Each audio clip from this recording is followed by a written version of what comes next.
The Parliamentary Committee on Defence and the Border Management Authority will be assessing operations at the border with Zimbabwe. Illegal immigration and the smuggling of illicit goods are the main challenges at the border. Now, on that story, we've got SABC News reporter Pimani Baloyi. Pimani, also another important discussion. Talk to us. What are we expecting today? Good morning, Leanne, and good morning to our viewers. Leanne, today is actually day 2 of that oversight visit to this Beit Bridge border post. It started yesterday, and we saw MPs who are members of these two committees, the Standing Committee on Defence, visiting the fence line. What we can say, a fence line, we know most of that fence doesn't exist. Some parts of it have been cut off. So day 1 just entailed them seeing firsthand. What they stated is that they just wanted to see what the SANDF experiences while manning that borderline.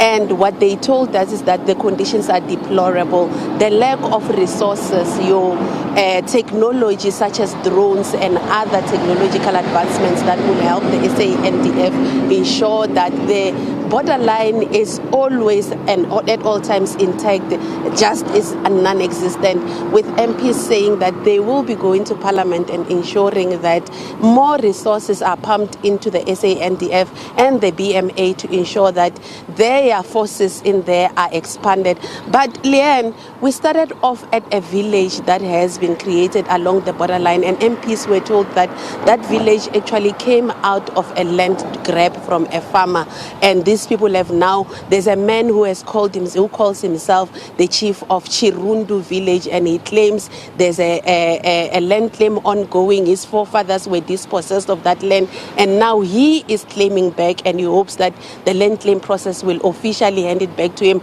But while waiting for that, he's decided to stay there and help other people. But the SANDF told MPs that the village actually is at the center of illegal activities that are happening there, that people take refuge there, that stolen goods are hidden there for many, like for days before they can be moved into and out of the country.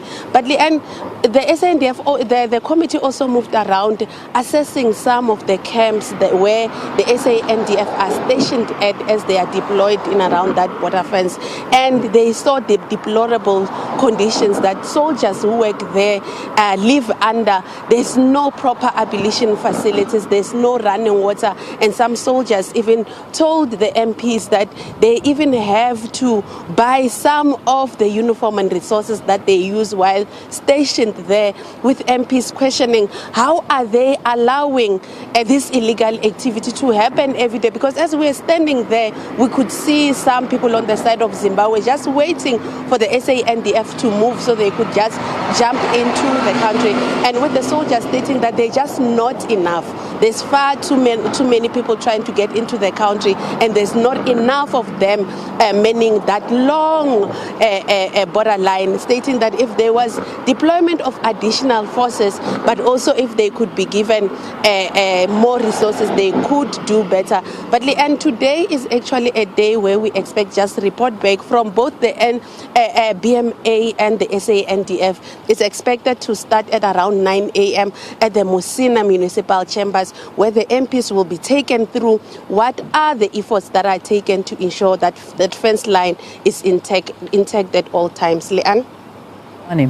Very comprehensive description there. I mean, you obviously saw there, just very quickly, I mean, you must have seen the fence as well. I mean, is it just completely open? Is there nothing there because you were there? Apparently she couldn't hear me, but I'm gathering that was from areas, Leanne. Please do continue, Pimani. Yes, Leanne, I was saying there's areas where there's completely no fence. There's areas where the fence has been cut up.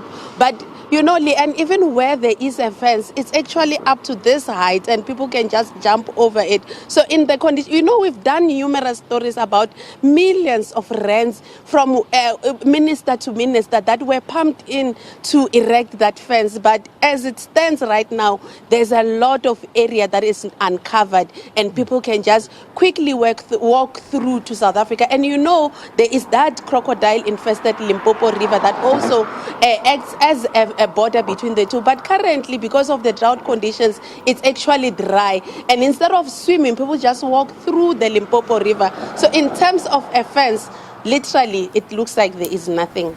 Pimani Baloyi, thank you. I know, day 2 of that site visit and report back happening. So yeah, just stories we all know is happening, but it's quite sobering when you hear it firsthand from one of our reporters that's there, and then of course those that are conducting that oversight visit about the border, and that's at Beitbridge between Zimbabwe and South Africa. Or is there even a fence? Yeah.